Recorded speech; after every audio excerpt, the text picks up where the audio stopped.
स्वागत है आप सभी का आपके अपने चैनल कुक विद लता में। एकदम भाप उठती हुई गरम-गरम ये बाजरे की खिचड़ी, इसको खाने का असली मज़ा तभी है जब बहुत एकदम कड़ाके की ठंड पड़ रही हो। क्योंकि बाजरे की तासीर भी बहुत गरम होती है और ये खिचड़ी सर्दी में बहुत टेस्टी लगती है।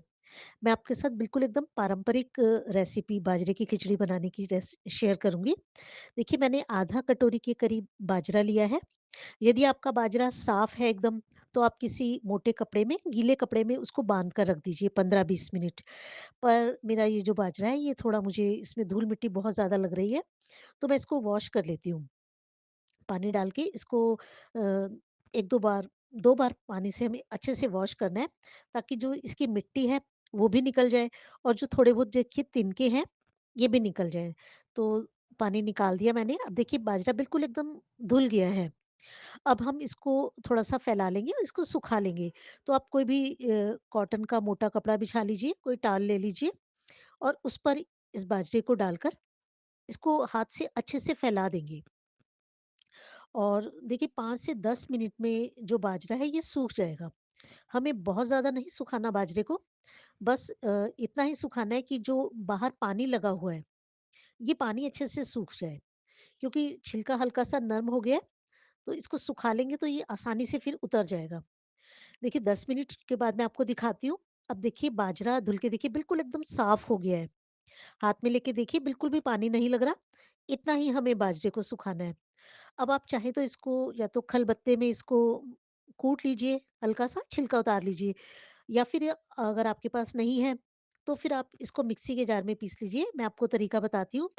बाजरे को साफ किए हुए बाजरे को धुले हुए इसको आप ट्रांसफ़र कर लीजिए जार में और इसको पीसने के लिए जो ट्रिक है वो ये है कि आप इसको पल्स मोड पर ऑन ऑफ करके जैसे ही आपने ऑन किया तभी ऑफ कर दीजिए। उससे बाजरा का जो छिलका है वो बिल्कुल अलग हो जाएगा और बाजरे को हमने बहुत ज़्यादा नहीं पीसना, दरदरा रखना है मोटा। और अब इसको प्लेट में निकाल के देखिए इसको फटक लेंगे। तो जो छिलके हैं इसके वो सारे हमें निकालने बहुत ज़रूरी हैं। और मैं आपको बताऊँ इसमें बहुत सारा छिलका निकलता है, जब हम बाजरे को इस तरीके से कूट लेते हैं। और यदि आपको लगता है कि थोड़ा-सा जो बाजरा है वो आपका साबुत रह गया है, छिलका नहीं उतरा है, तो आप एक बार इसको मिक्सी के जार में दोबारा डालकर और फिर इसको ऑन कीजिए और तुरंत ऑफ कीजिए। तो जो छिलका है वो टूट कर अलग हो जाएगा। और बाजरे को भी सिर्फ़ 2 टुकड़ों में तोड़ना है, दरदरा रखना है, बहुत ज़्यादा नहीं करना। देखिए इस तरीके का बाजरा रखिए आप। दरदरा है, सिर्फ़ 2 टुकड़े हुए हैं बाजरे के। बहुत ज़्यादा बारीक मत कीजिए और देखिए छिलका कितने सारे छिलके अलग हुए हैं। अब एक बोल में मैंने 1 बड़ा चम्मच चावल, 1 चम्मच मूँग की दाल और 1 बड़ा चम्मच चने की दाल ली है। इनको अच्छे से वॉश कर लेंगे। मूँग की दाल ऑप्शनल है, पर चावल और चने की दाल, ये आप इस खिचड़ी में ज़रूर डालिए। अब इसको गर्म पानी में भिगा कर रख देंगे। अब कोई मोटी तली वाला आप बड़ा पतीला लीजिए, क्योंकि बाजरा फूलता बहुत है जब हम इसको पकाते हैं। अब इसमें मैंने 3 कटोरी के करीब पानी डाला है। पानी का मेज़रमेंट आप ध्यान रखिए। हमने आधी कटोरी बाजरा लिया था और आधी कटोरी हमारे दाल-चावल थे, तो इसका 5 गुना हमने पानी चढ़ाना है। तो 3 कटोरी मैंने पानी पहले डाला है, उसमें मैंने चावल और दाल डाल दिए। इसको फूलने देंगे। इसमें 2-3 मिनट तक हम उबाल आने देंगे तो चावल अच्छे से फूल जाएँगे। अब 2 कटोरी पानी मैं इसमें और ऐड कर रही हूँ। तो टोटल 5 कटोरी हो गया, 3 कटोरी पहले डाले थे, 2 कटोरी अब। अगर आपका बाजरा थोड़ा मोटा है, तो फिर आप 6 कटोरी या 7 कटोरी पानी भी डाल सकते हैं, क्योंकि बाजरे को फूलने के लिए पानी बहुत चाहिए होता है। अब इसको देखिए मिला लेते हैं, पानी हमारा गर्म हो गया है।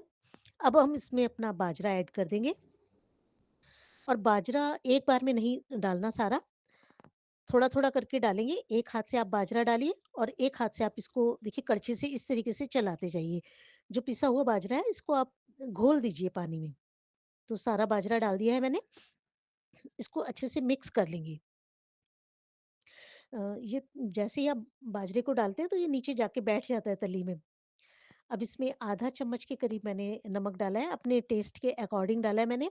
आप अपने टेस्ट के हिसाब से डाल लीजिए जितना आपको अच्छा लगता है, पर शुरू में आप नमक कम ही डालिए। इस खिचड़ी में बहुत कम नमक लगता है। अ, और इसको ढककर पकाएँगे।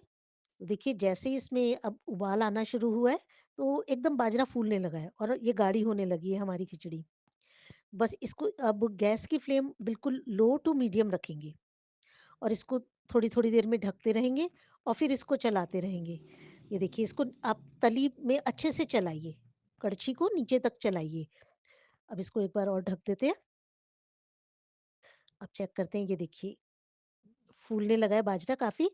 अगर आप चाहें तो आप गैस के ऊपर तवा रख दीजिए और फिर उसके ऊपर आप अपना पतीला रख लीजिए और पतीला भी आप मोटे तली का लीजिए और बिल्कुल लो फ्लेम पर पकाइए। जितना आप धीमी आंच पर पकाएँगे, उतनी ही आपकी खिचड़ी एकदम चिकनी और गाढ़ी बनेगी। देखिए लगभग हमारी खिचड़ी बन गई है, ये उछलने लगी है, ये खदकने लगती है तो पता चलता है कि ये अब तैयार हो गई है। एक तरीका और भी है, हमने जो चने की दाल डाली है, आप चेक करके देख लीजिए चने की दाल को, ये देखिए गल गई है चने की दाल, तो हमारी खिचड़ी बन गई है। अब इसको सर्व कर लेते हैं। बिल्कुल गरम-गरम जब आपने खानी हो खिचड़ी, तभी आप इस खिचड़ी को बनाइए क्योंकि ये एकदम गरम भाप उठती हुई टेस्टी लगती है खाने में। और आप इसको सर्व करने के लिए प्लेट में मत सर्व कीजिए, कोई बोल ले लीजिए, उसमें डालिए। तो उससे ये फिर ठंडी नहीं होगी, एकदम गरम-गरम रहेगी आप आखिर तक। और इसमें डाल दीजिए खूब सारा देसी घी।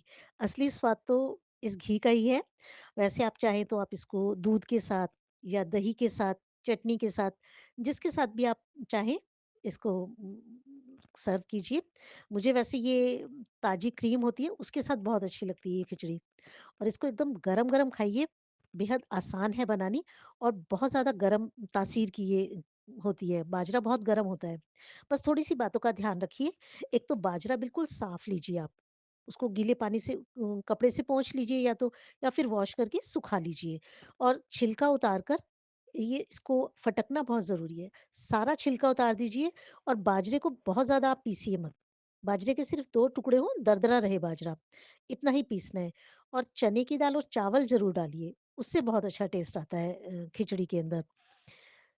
ये देखिए कितनी बढ़िया एकदम खिचड़ी बनी है। वीडियो पसंद आई है, तो लाइक और शेयर ज़रूर कीजिए और चैनल को सब्सक्राइब